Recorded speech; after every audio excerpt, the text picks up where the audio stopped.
moment, please. Anne broke free, grabbed her bags, and bolted from the press. But it turned out she didn't have to. Officer Bonanno was confronting the reporters, hard-eyed behind his bifocals. "Yo, people!" he bellowed, Philly style. "You know the rules? None of that in the courthouse? Why you gotta give the young lady a hard time?" Officer Feeney frowned at the first reporter and motioned him over. "Come here a minute, sir. I think you need a full-body scan." He reached under the security counter and emerged with a handheld metal detector. "Come on, in fact, both of yous." He waved the wand at the second reporter, and the other security guards lined up behind him like an aged phalanx. "But I'm the press," the reporter protested. "This is my beat. You see me every day. I'm Alan Collins. I have an ID." Behind him, his canvas briefcase stalled suddenly in the X-ray machine, and the guard, watching the monitor, was already confiscating it. The reporter turned back, puzzled. "Hey, wait a minute!" Officer Bonanno dismissed Anne to the elevators with a newly authoritative air. "Go on up, miss." "Thanks, officer," Anne said, suppressing a smile as she grabbed the open elevator and hit the button for the 9th floor. She hadn't asked for the assist, and felt vaguely guilty accepting it, but only vaguely. Minutes later, Anne reached the 9th floor and entered the spacious, modern courtroom, which was packed. The Chipster case for sexual harassment against Gil Martin, Philadelphia's best-known Internet millionaire, had attracted press attention since the day it was filed. And reporters, sketch artists, and the public filled the sleek, modern pews of dark wood. Their faces swiveled almost as one toward Anne as she strode down the carpeted center aisle. Bailiffs in blue blazers stopped conferring over the docket sheets. Law clerks straightened new ties, and a female court reporter shot daggers over her blue steno machine on its spindly metal legs. Anne had grown accustomed to the reaction. Men adored her. Women hated her. She had nevertheless joined the all-woman law firm of Rosado and Associates, which had turned out to be a very red-headed career move. But that was another story. She reached counsel table and set down her briefcase and purse, then looked back. A young man, dressed in a lightweight trench coat, was sitting, as planned, on the aisle in the front row behind her. Anne acknowledged him discreetly, then took her seat, opened her briefcase, and took out a copy of her motion papers. The motion and the young man on the aisle had been Anne's latest idea. Chipster.com was her first big client at Rosado, and Gil Martin had hired her because they'd known each other at law school. She had never tried a case of this magnitude, and in the beginning wondered if she had bitten off more than she could chew. Then she decided that she had, and stopped wondering. "Happy 4th," whispered a voice at her ear, and she looked up. Matt Booker was a year older than Anne's 28, and he stood over her with dark, wavy hair, light blue eyes, and eyelashes too thick to be wasted on a man.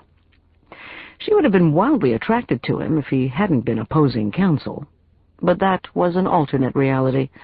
Matt represented the plaintiffs in this case, a female programmer named Beth Dietz, and her husband, Bill, who had filed a derivative claim against Chipster.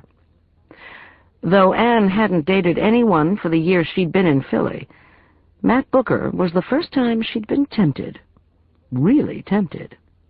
But opposing counsel was about as forbidden as fruit gets. "Go away," she said, but Matt leaned closer. "I just want you to know that I'm not asking you out today." His whisper smelled like Crest.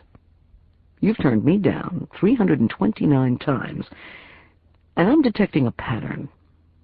Stop me before I ask again." Anne blushed. "Matt, has it occurred to you that you are sexually harassing me in a sexual harassment lawsuit?" "Come on. My advances are welcome, aren't they?" "Sort of." Anne didn't answer. She was deciding. It had been so long since she'd let herself trust anyone. But she had known Matt for almost a year, since the complaint in this case was filed, and he was an overconfident pain in the ass, which she liked in a man. A little? Slim to none? Matt was asking, bracing a hand on the polished counsel table, and she took a chance. Okay, after the trial is over, I will go out with you, but only after. Really? Matt's voice cracked, which Anne found cute. He was always so cool. It was as if his veneer had cracked too. He looked astounded, his jaw dropping unselfconsciously. Anne, are you on drugs? No. Will you sign an affidavit to that effect? Go away. Anne studied her brief. I'm preparing to kick your ass. What if I win this case? Not possible. You're in the wrong. And you're against me. I won the last evidentiary motion, remember? That was a battle, not the war. Anne eyed the bailiffs over her papers. Now go away. Everyone knows you're flirting. You're flirting back. I don't flirt with opposing counsel. I'm not opposing. You are. Matt snorted, then stepped away and crossed to plaintiff's counsel table. Beyond it lay the jury box, a polished mahogany rail cordoning off 14 empty chairs in various states of swivelhood. They made an interesting backdrop, and Anne wondered if Matt would still want to see her after the verdict came back. She thought of the young man sitting behind her and suppressed a guilty twinge. That made a total of 2 guilty twinges she'd had in her whole life, and Anne wasn't good at suppressing them, on account of such sporadic practice. All rise, the bailiff cried, from beyond the bar of the court. The golden seal of the United States courts rose like the sun on the paneled wall behind a huge mahogany dais of contemporary design. Gilt-framed portraits of past judges hung on the walls, the thick oil paint glistening darkly in the recessed lights. The bailiff stood near one, his chest puffed out as if it bore medals. All rise, court is now in session. The Honorable Albert D. Hoffmeyer presiding.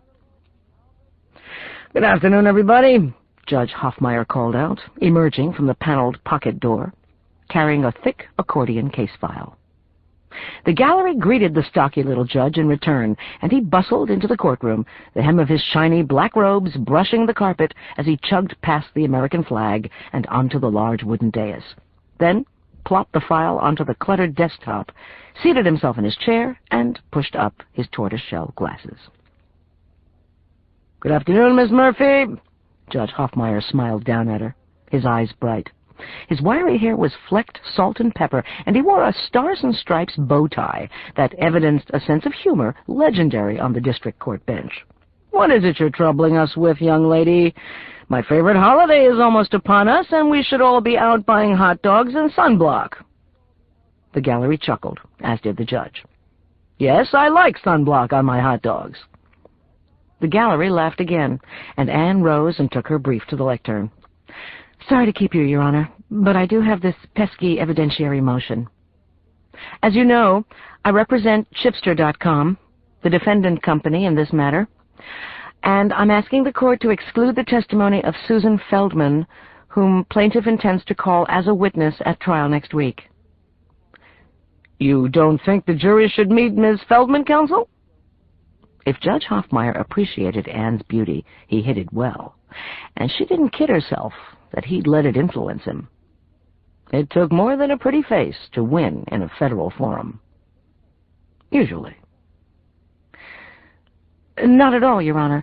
I think Ms. Feldman and her testimony should be excluded under Federal Rule of Evidence 401, because it is irrelevant. Ms. Feldman alleges that one of Chipster's programmers named Philip Lever sexually harassed her in a rather bizarre incident. The judge's already twinkling eye told Anne he knew the underlying facts. Neither Miss Feldman nor Mr. Lever have anything to do with this case, or either of the parties at issue. The incident concerning Miss Feldman occurred in a different department at a different time between different people. I read your motion papers. Judge Hoffmeyer patted the accordion file. Am I correct that defendant company concedes that the incident involving Ms. Feldman is true?